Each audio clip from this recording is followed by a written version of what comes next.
But first, before we delve right into the topic, I want to say a beautiful morning to African farmer Mogaji. Good morning. How are you doing? I'm fine, thank you. And you? Very well. Happy new month to you. Same here. I hope you rested. Oh, well, I tried. Let me talk like Dele. Because it was Workers' Day, not Entrepreneurs' Day. It's for the people that receive salary. Okay. Okay. It's not for employers. For employees. So I hope you rested well. Well, I tried. And you? I hope you did. Nah. No, you did not. I attended seminars and programs. I went with my family, my children. Oh, I took them for seminars, building from scratch. Oh my God! An entrepreneurial program. Yeah, so it was quite busy. Wow. But I don't. At least in between, you were still able to find rests. Yeah, I rested. At least I slept. I didn't wake up in the night. That's a good sleep. Good sleep. But I wake up twice. Okay. All right then. Well, this morning we want to talk about a very important topic, which is building food systems for profit and impact. So my first question will be, how when you say building food systems for profit and impact, what do you mean? I mean, given your experience, 28 years of experience. So building food systems for profit and impact. The topic was really coined because I observed, from hindsight, that we don't build our food security around food systems. To break that English down, we don't build making food available and affordable at all times around systems. We build it around production. We build it around, there's a shortage of this. There's a challenge with this, let's fix it. So if we build for a system where people know how they can make money and also how it can impact the economy, the state, the local government, then we bring people who of like minds together. So on the same program, so when government says, we're giving out maybe 1 million bags of fertilizer, somebody is saying, so what's my business with that? So we need to let people know about the impact of how it affects their food, how food is going to be more available, affordable, and also how they can leverage, to be able to access those fertilizers for people who are interested in production. So I think now we need to begin to integrate things, break it down for the private sector person, people who are not working in government, who can understand impact, because they only focus on how can we make it cheaper? But impact, government only thinks about impact, not profit. Yes. The private sector only thinks about profit. And after profit, they look at CSR. What can we give that will not affect us? And government is, let's give everything. Okay, so integrating those mindsets is how you build food systems for profit and impact. And I like to say that agribusiness is like a vehicle. The agribusiness systems is like a vehicle, is like a car. And the car has different systems it works with.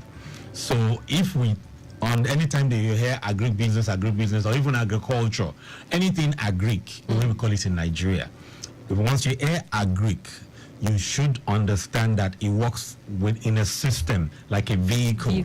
And a vehicle has like 9 major components, and that's how I would break building food systems for profit and impact.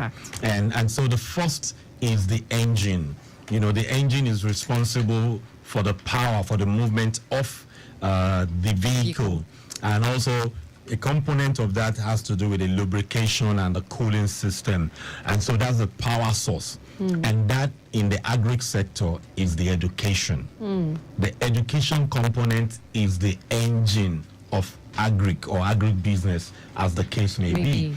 So when you don't pay attention to the engine, the car gets grounded. So agribusiness in Nigeria is grounded because we're not paying enough emphasis and deploying resources to education. Because when you need mechanics, we don't have enough tractor mechanics or agri-equipment mechanics.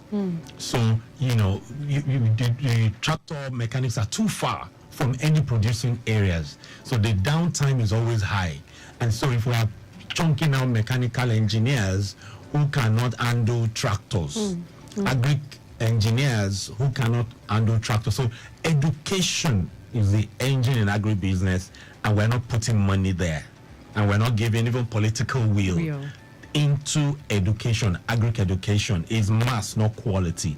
So the engine is one of the major components. Education. Then you talk around the fuel system, because the fuel system, you can have the engine, everybody trained, just like we have a lot of graduates in Nigeria that are unemployable.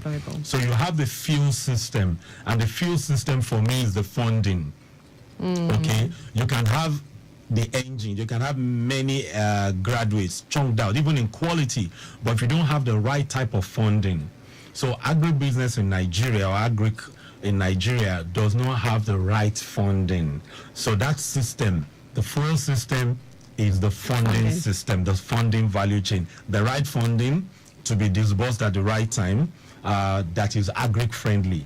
Most funds are not agric-friendly. Most, 99.9, even from the banks, even from government, they are all not agric-friendly. They are beautiful ideas, developed in boardrooms and classrooms, or and chunked out. It's not what the farmer wants. It's not what the processors want, or you do one size fit all. We develop the product for farming, and we develop and also ask processors to take it. We also ask logistics people to use the same model. So we need, the funding. Now, the ignition, because without starting, the ignition, produces the spark, that gets the engine moving. The ignition that gets everything moving is the policies. Government policies in agri. That's the ignition when you compare it to the car systems. The policies. So if if you've started your vehicle and you turn the key again, it makes a noise like. Yes, it does. Okay, so if you give the wrong policy or implemented in a way that is not appropriate, then you can shut down your engine. You can mess up your engine with that factor. So policies, when we have a lot of reactionary policies that this is not available. Climate change has done this, so let's fix it and let's throw money at it. So throwing money at policies without thinking through, without having a robust conversation, is a challenge and a system we need to pay attention to. Sure. You're seeing that these things are integrated. Yeah, it's not just one. Okay, but let's quickly put a pause to that and take shipping position. When we return, of course, we'll continue with the conversation. Even they have a system.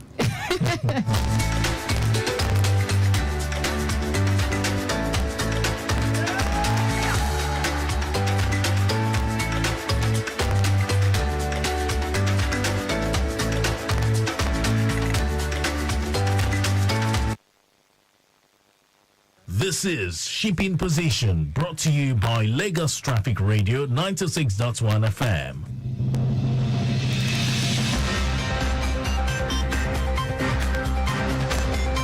Thanks for joining us on Shipping Position. 17 ships laden with petroleum products, container, general cargo, food items, and others are expected on the Lagos Port Complex today. The Nigerian Ports Authority, NPA, made this known in its publication, Shipping Position.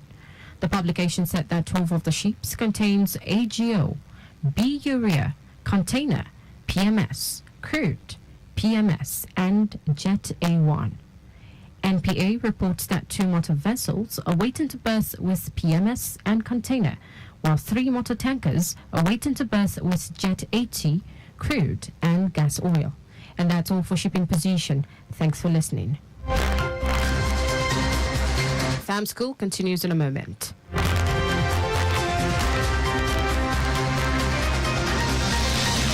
Just listen to Ship in Position, brought to you by Lagos Traffic Radio 96.1 FM.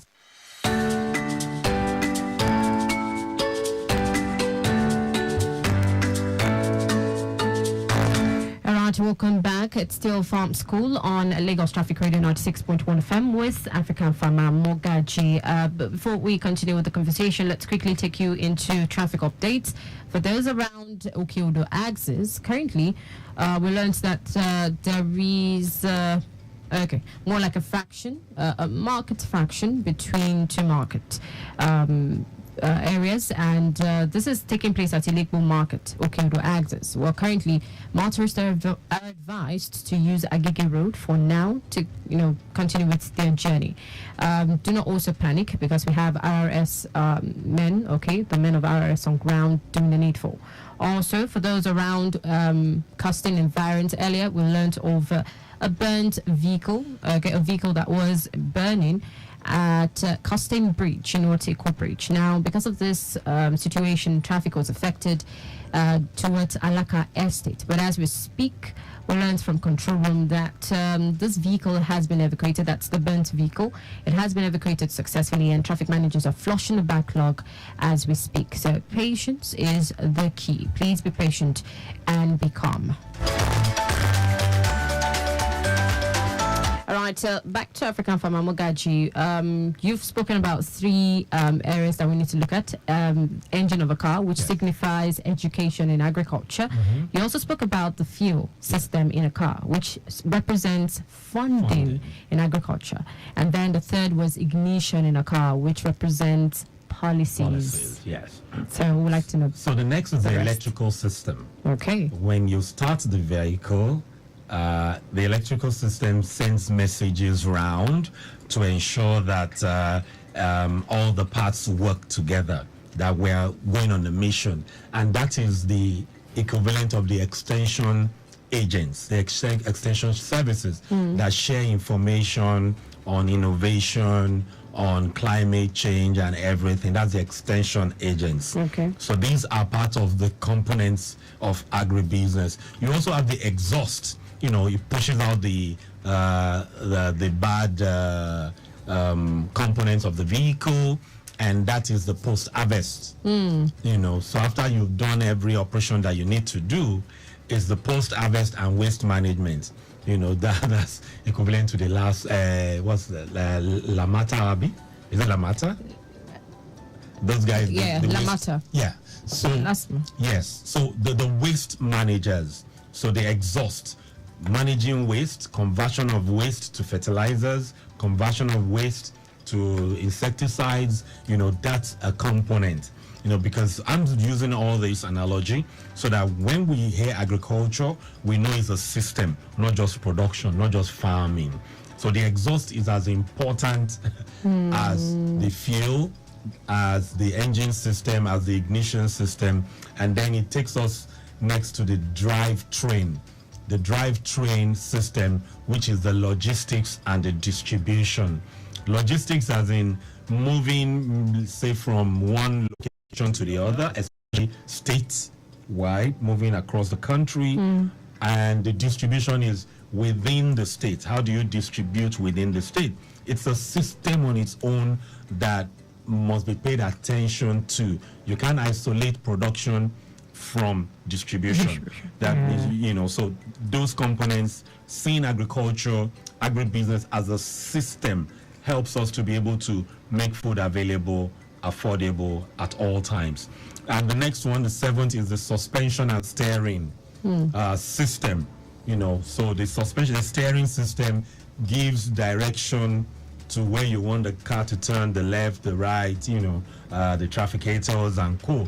And that's the place of technology in agriculture. Technology gives direction, it brings disruption, and so we must always be ready to embrace technology. If we don't embrace technology and we just say, do it as they were doing it since 1960, which is what we're doing now, nothing has really changed in our design and co. So we need to embrace technology.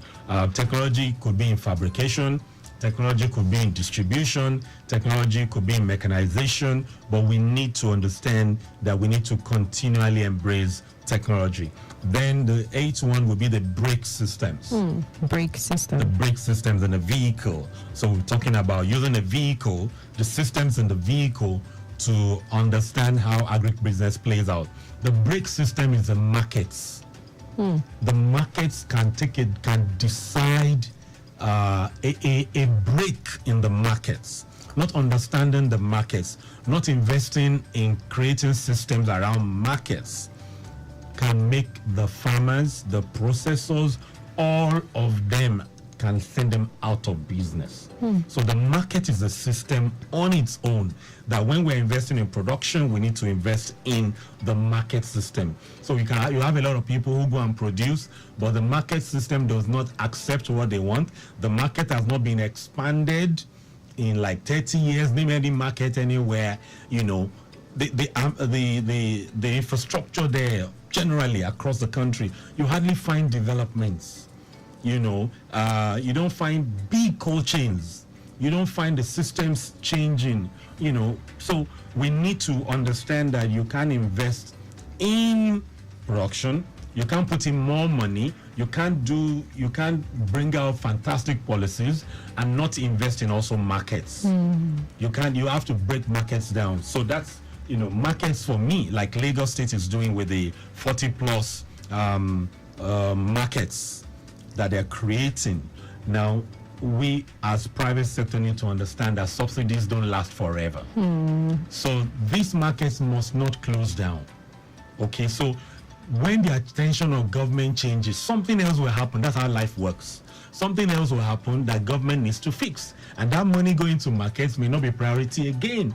So we need to look at how we can develop systems that will sustain those markets so that people don't have to travel long because cost of almost everything is going higher. So we need to know that market is a system that if we don't invest in that market systems, it can make funding go, it can make nonsense of policies. And the final that I will talk about is, let me say, the frame and body system, which is what the aesthetics, what we see and we say, wow, this is beautiful.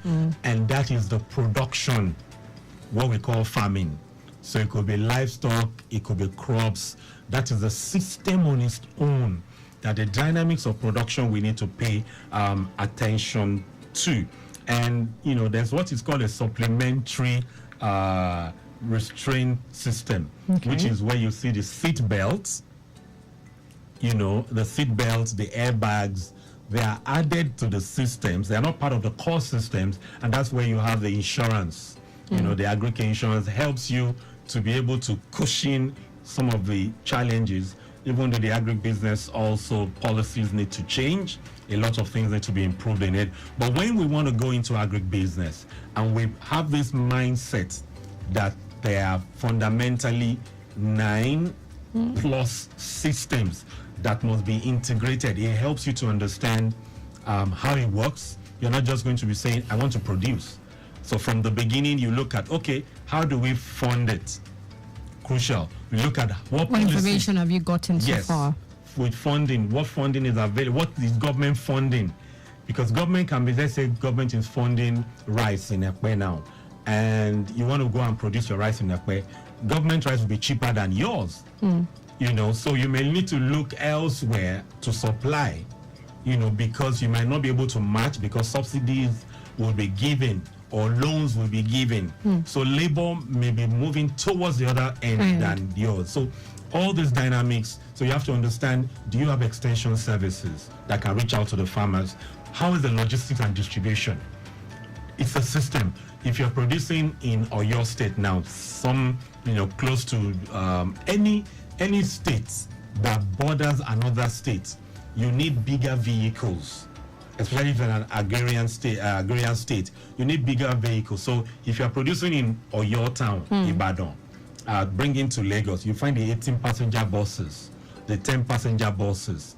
But if you're producing in Shekpeteri, they are the trucks because they do charcoal, they move large produce. So if you go and produce something small that cannot fill those big trucks, then you're already out for losses. So if you understand that these are systems, the logistics systems, the market systems, the production system, the educational system, have you gotten managers that would work with you? I've operated in a chunk of these systems over the years, but I love the education system. I like sharing information. I devoted 17 years to find out how those systems work so I can share. So that's why I come on radio and television, and I do a lot of seminars, basically to share this knowledge. And I think a missing link that we've not paid attention to is the educational system, either short, long, or intermediate. I mean, 5-year course, the ND, HND, and the certificate. We've not paid attention to that as a country. Technical education, we're not funding technical education, and we need more technical education than degrees, because right now the technical guys know how to do the work. Okay, so we're not funding it. Most of the institutions, like we said last week, are not well funded. So when we're talking about increasing budgets, that is what we need. So food is going to be expensive again in May, end of May, June. Yeah, I've been shouting about this since February, so we could do something, but unfortunately, the key, the stakeholders I've spoken to, the key people that I've spoken with that could do something, it's not real to a lot of men in power. It's not real. Food is not real to them. It's the women that food is real to. They eat, they just provide money. They don't know the logistics the woman goes through. I cook a lot in my house. I cook a lot. So, these dynamics are huge. So when you're talking to men, which is what I think is a challenge also, when we're talking to men about, food is going to be expensive, like, okay, money can buy it. Money can buy it. But for the woman, it's not just money. It's the emotions thing. And for the children, and so the man is complaining later is not enough, but he doesn't understand the dynamics. So it's really painful and hurting me personally now, because this can be averted. It can be reduced. But we've not done enough. And so when the prices are going up end of May, June now, especially fresh produce, will now be called to come and analyze again. And I'm like, okay, was I born for analysis or to fix the problem? And I had a conversation with my dad, and I was just lamenting to him. And he's a turnaround manager. He's turned around about 100+ companies in Nigeria, big companies, successfully. And he said something to me. He said, okay, do you understand you're complaining? He said, no, you chose agriculture. This you chose a technical college over university. Don't you think it's time for you to create something? If they're not listening to you, then create it, and they see what you're doing. And I thought about it, and he said something that got to me. He said, is it that you don't want to create, or you don't want to commit to the demands of what you need? And that hits me. So I'm like, okay, I'll go after the youths. I've been talking about it, but I think now is the time to set up. So I'm setting up a hub for the youths. Yeah, so you'll find a lot of trainings for the youth. After they finish the 3 months training, what's the support system for them? When they even raise money, or even government supports them, where is the support system? So when they have a challenge, they can go. Where is the coaching and mentoring system? We have after school for a lot of graduates. There's no after school for agriculture. There's no you find WhatsApp groups, you go online. But like an internship course? Yeah, and even when they are practicing, where do they fall back on? None for agric. None. So I call something 911 call center. Where can they call when they are in trouble? So take, for instance, diesel and petrol that is scarce for the last almost going second week now. Do you know how many people would have lost a lot of money? 2009, that cost me 17 million when there was no diesel for 2 weeks. So my knowledge is there. And then I lost 17 million.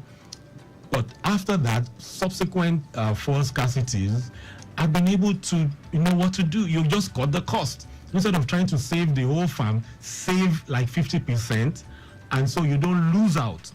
But who is supporting the youth? Nobody. Nobody. There's no support after. There's funding, there's training. Where's the support system? Who is helping to coach, to mentor, to direct? None. So I'm going there from May, this month of May, and I call it African Farmer Discovery Hub. So basically, we need the youths, so we train the youths to go and plant corn, rare fish, rare chicken. But is that youth wired for it? So that's the discovery. First, discover yourself.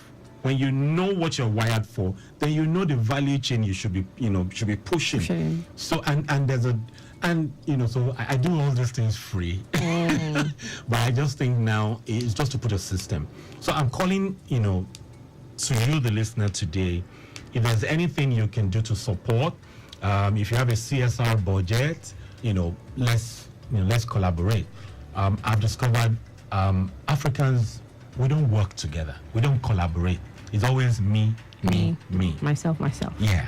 So if you have abandoned farms, or underproductive farms that they are maybe you have a 5,000 cage poultry and you're using 3,000 and there's still 2,000, that helps some youths not to be looking for funds to buy cages, can work with you. If you have inherited lands, which is what I see, and it's cleared, those lands are lying fallow, you can reach out to us and the youths will be training, we can deploy them there. If you have funding, that you can provide funding, we're not saying give us your money, you can provide funding to those people by buying inputs for them, we just monitor them. But now is the time that all of us must put our hands on deck so that we can save this country. Saving this country is engaging some youths and also showing them the picture. When you tell the average youth going to farming or going to agric, the first thing is they see is poverty, dirty person. Bush. Yeah, bush. But we need to change the pictures. We need to bring entertainment into it, which is what I'm going to be doing. So if you want to support us, we're open 3 months, down the line, whatever the producers out there. And I see, the sun intensity in March that we're all lamenting even now. Yeah. I'm not hearing people talk about the implication of making tomatoes, peppers, corn, all these things available. It's going to be big end of May. I'm not, scaring. I'm just saying that we could have averted and we can still avert what is coming because the rains will be too heavy also. But we must continue to survive and continue to eat. And from data, 20,000 babies are giving birth to every day in Nigeria. So we need to just do something. I've decided to step out now.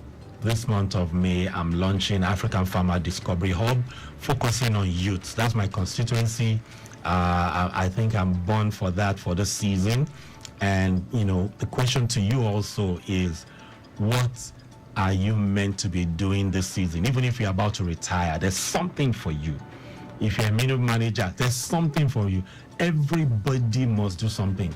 And one of the things key to me is, when the president said Emilio come, there was a lot of conviction. It's my time. So my question is to you that I'm asking myself is, what is it your time to do that you've been procrastinating on or wishing you could have everything, and because the truth is, if you do a survey, you have everything. I have access to every commissioner of agriculture in Southwest, every one of them. And my dad asked me, what else do you want? You have the people that can, say, okay, we have a budget, but wait till this time. But they have facilities. What else do you want? God has given you everything you need. So as I'm talking to myself, I'm talking to you, the listener today. Do a survey, do an analysis. What else do you want? Let's make food available. Let's sustain this country. It's deep for me, And I know I'm called for such a time like this. So if you want to support, for sponsorship. yeah, it could be sponsorship, it could be this airtime, because we have to leverage scale now. It's not just one classroom. It has to be media has to be involved, It has to be airtime. It could be all these lands, it could be funding, it could be CSR, it could be budget. Even if it's to talk to your cooperatives or your organization, as you're looking at diversification from this month of May, that's all I'll be doing. You can reach out to us on 0809 7222, 0809 7222, or you can send email to africanfarmerm@gmail.com, africanfarmerm@gmail.com. That N after Africa, African Farmer M for money, M for Mogaji at gmail.com, or just connect with me on LinkedIn. But we can do a lot in a short time. We are underestimating what we can do, but we have to build together. Nobody can build alone. Okay, very true. Yeah. All right. Well. We can still take calls, of course. Yes, of course. If you have, if you want to contribute to what we've discussed, or of course contribute to we partnering together, please reach us on 0809 9120777. We can still take calls. So if you want to send in a WhatsApp message, or you want to put a call through, whichever you choose is fine, but please endeavor to use your hands free. Again, the number to connect with this morning are 0809 9120777. That is 0809 9120777. You can also use the number 0915 387 7127. That is 0915 387 7127. Again, remember, do not forget the burning bus, okay? The burning truck, of course, has been evacuated successfully. That's around Costain environs. And so you can actually make use of this corridor. That's Costain Bridge in Watiko Bridge. Make use of it, but please take it easy and drive safely. What's your last word before we take our leave? I just want to say to you, the listener, and also remind myself, there's an aspect of our lives that is working, that we are getting results from. Most of the youths I train are all getting awards, getting funding and grants, and it's time for me to scale. What is it time for you to scale on? What have you been sitting on that is a gift from God that you can take to the nations? Not to the nation, to the nations. It's time for us to be aware of our gifts and talents, and the world, especially Africa, is beckoning on us, to step up. So I'm going out all in through this year. We're going to make food available, train people, turn them into responsible and economically viable youths, and do something and showcase it. Make it big on media. Thank you. If you're willing to support, 009 7222. Thank you so much. And again, your handle? Yeah, African Farmer M at gmail.com, or on LinkedIn, African Farmer Mogaji.